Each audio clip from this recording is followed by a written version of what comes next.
nih temenin aku buat menjelajahi beberapa ruangan di Museum Bank Indonesia yuk. Gitu masuk, kita langsung disambut dengan bangunan bergaya kolonial yang megah banget. FYI, gedung ini tuh dulunya adalah kantor The Javasche Bank, bank sentral di zaman kolonial Belanda sebelum berubah jadi Bank Indonesia loh. Untuk melestarikan sejarah dan edukasi publik tentang peran perbankan dalam perjalanan bangsa, maka gedung ini diubah menjadi museum dan dibuka untuk umum pada tahun 2009. Gak cuma keren untuk spot foto-foto, tapi di dalam Museum Bank Indonesia ini banyak menyimpan tentang sejarah keuangannya. Yuk kita lihat ke dalam. Guys, coba tebak apa yang bikin bangsa Eropa seperti Portugis, Belanda, dan Inggris jauh-jauh datang ke Indonesia ratusan tahun lalu?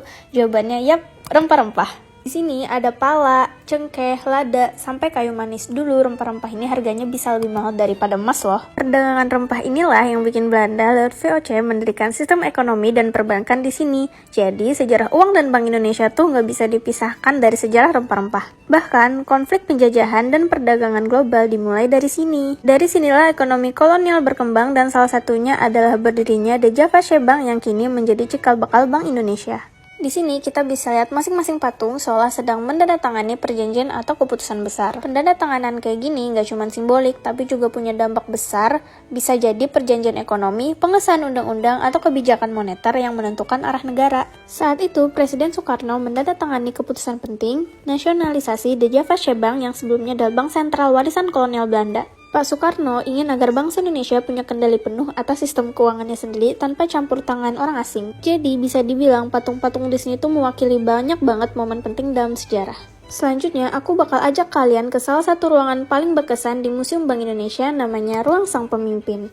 Lewat kebijakan ini, Bung Karno ingin memastikan bahwa kendali atas keuangan negara ada di tangan rakyat, bukan lagi di bawah bayang-bayang kolonial. Karena menurut beliau, tanpa kemandirian ekonomi, kita belum benar-benar dipastikan merdeka. Sekarang aku bakal ajak kalian ke salah satu bagian yang paling keren, yaitu ruang penyimpanan uang, logam, dan emas. Ruangan ini dulunya digunakan untuk menyimpan kekayaan negara dalam bentuk emas batangan dan uang logam. Bayangin ya, batang-batangan emas kayak gini nilainya bisa ratusan miliar rupiah kalau dikumpulin, dan semua ini bagian dari cadangan devisa negara yang disimpan oleh bank sentral. Kalau uang logam, dari zaman VOC sampai masa kemerdekaan ada banyak banget jenis dan ukuran. Bahkan ada koin yang ukurannya kecil sampai gede banget. Sebelum uang kertas dikenal luas, masyarakat telah menggunakan uang logam sebagai alat tukar. Dan uang logam pertama yang ditemukan di wilayah Indonesia berasal dari masa kerajaan Hindu-Buddha. Seiring berkembangnya perdagangan dan teknologi, uang kertas mulai diperkenalkan.